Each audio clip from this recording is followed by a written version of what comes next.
Bonjour, moi c'est Jean-Jacques. Lorsque j'étais avec mes collègues, on a fait un jeu de team building.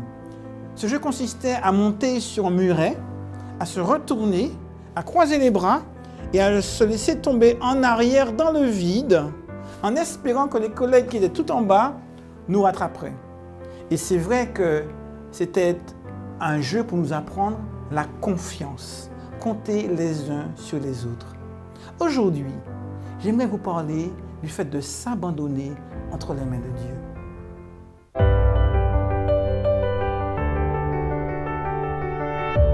La pensée du jour se trouve dans Marc au chapitre 8, les versets 34 et 35. Je lis, puis, ayant appelé la foule avec ses disciples, il leur dit, « Si quelqu'un veut venir après moi, qu'il renonce à lui-même, qu'il se charge de sa croix et qu'il me suive. Car celui qui voudra sauver sa vie la perdra, mais celui qui perdra sa vie à cause de moi et de la bonne nouvelle la sauvera. » C'est une parole de Jésus qui interpelle.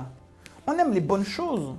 On aime pouvoir s'amuser, rigoler, profiter pleinement de la vie. Et là, on nous parle de renoncement, on nous parle de porter sa croix, on nous parle de choses difficiles. Personne n'aime des choses difficiles. D'ailleurs, quand l'homme a été créé, il a été créé pour vivre heureux, joyeux, pour s'éclater. Et nous aussi, on aimerait s'éclater pleinement dans l'existence et puis la croquer à pleines dents.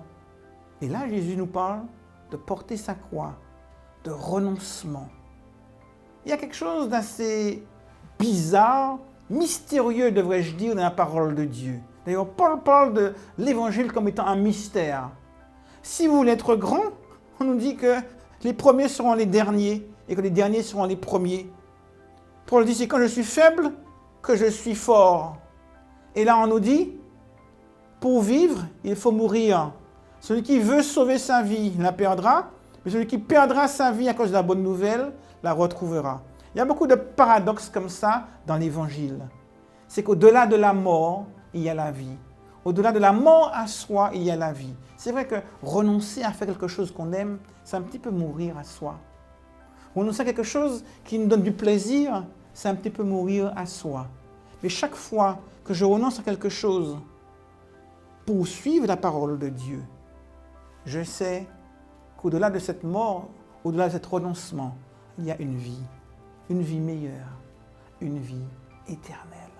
Alors aujourd'hui, nous aurons des choix à faire et nous allons pouvoir peut-être renoncer à quelque chose.